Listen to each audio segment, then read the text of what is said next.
मुल्तान में माशाअल्लाह आपका जज्बा, आपका जुनून, आपका शऊर हर बारी मुझे जब मुल्तान की ये मैं बेदारी देखता हूं तो मैं आपके जज्बे को, जुनून को सलाम करता हूं।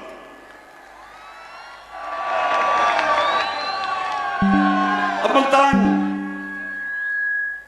आज मैंने आपसे कई बातें करनी हैं, लेकिन सबसे पहले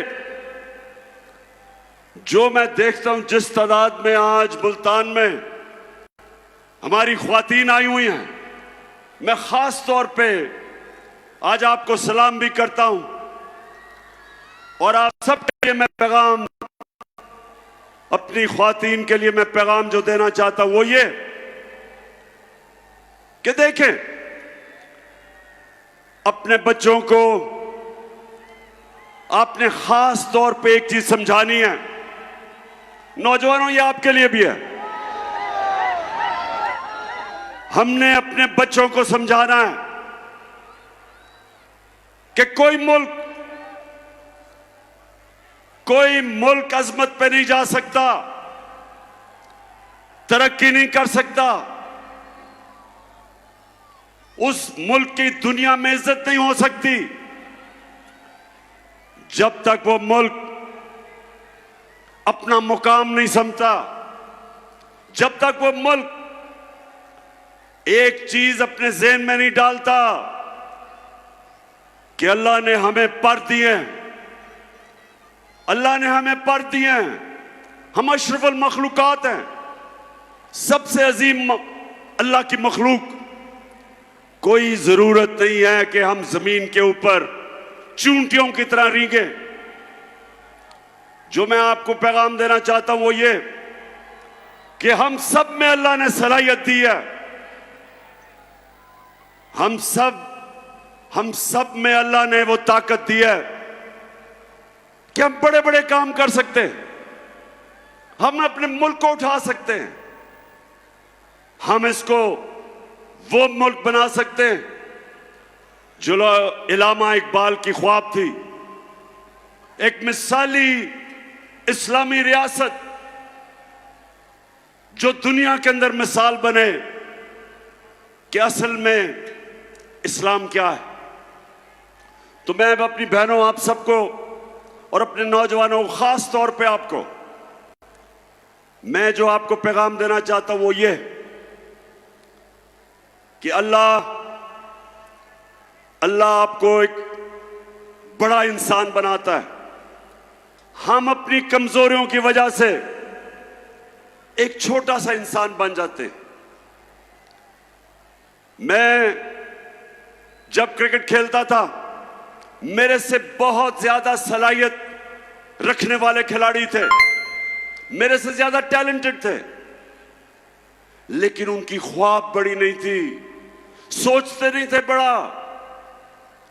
जब थोड़ा सा कामयाबी होती थी मुतमईन हो जाते थे या पैसे के पीछे लग जाते थे।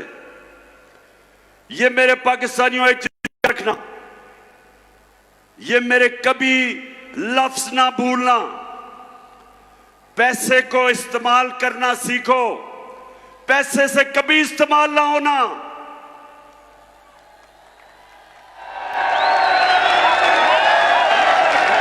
पैसे के बुत की कभी पूजा ना करना।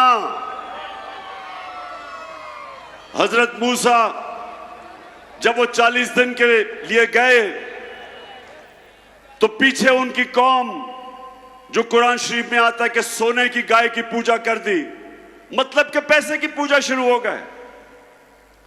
तो ये याद रखें कि ये जो मेहरबानों का मुखालिफ है वो भी पैसे के बुत की पूजा करता है, वो भी पैसे को बड़ा समझता है जिस तरह उसका लीडर आसिफ जरदारी समझता है।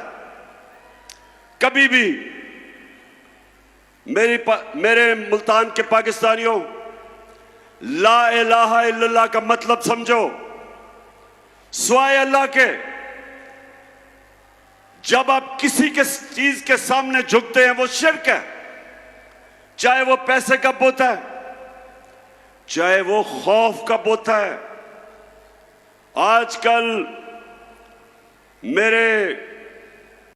मेरी टीम के लोगों को, मेरे एमपीज को टेलीफोन आते हैं धमकियों के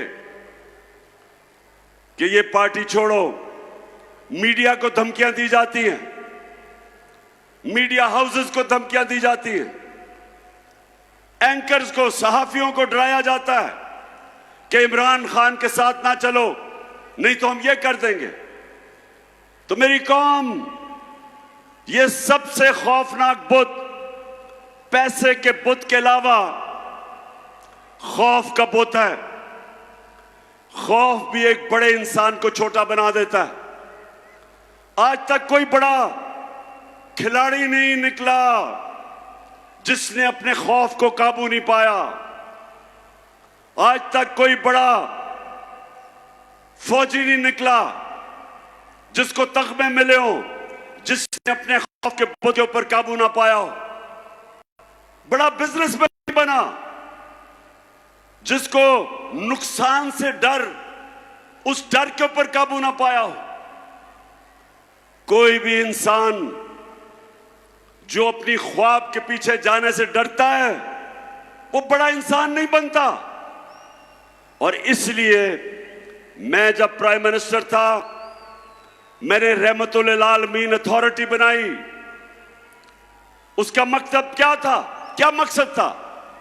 उसका मकसद यह था कि मेरे बच्चों को, इस मुल्क के नौजवानों को पता चले कि आज से तकरीबन 1500 साल पहले जब मेरे नबी सल्लल्लाहु अलैहि वसल्लम ने दुनिया की तारीख का सबसे बड़ा इनकलाब लेके आए थे, वो कैसे उन लोगों को जिनकी कोई हैसियत नहीं थी, कैसे उन्होंने उनको दुनिया की इमामत करवा दी। ये तारीख का हिस्सा है कि वो अरब जो मदीना में मक्का में बसते थे, उनके दोनों तरफ दुनिया की उस वक्त की अजीम सुपर पावर्स थी, इनकी हैसियत ही कोई नहीं थी। और मेरे नबी सल्लल्लाहु अलैहि वसल्लम ने मदीना की रियासत में उनको ऐसा तब्दील किया, उनको छोटे से लोगों को बड़े इंसान बना दिया, उनके खौफ खत्म कर दिए।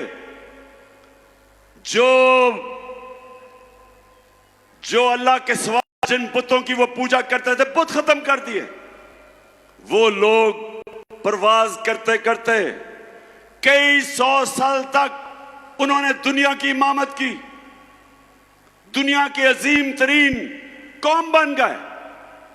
इसलिए अल्लाह हमें हुक्म देता है कि नबी सल्लल्लाहु अलैहि वसल्लम के रास्ते पे चलो। इसलिए नहीं कि आप अल्लाह को फायदा पहुंचाते, इसलिए कि जब आप नबी के रास्ते पे चलते हैं, आप एक छोटा सा आदमी बड़ा इंसान बन जाता है, इंसानों को पर लग जाते हैं। तो मेरी सबसे बड़ी कोशिश है कि मेरी अपनी कौम को किसी तरह अपने नबी की सुन्नत पर चलाऊं, ताकि मेरी कौम भी एक अजीम कौम बने।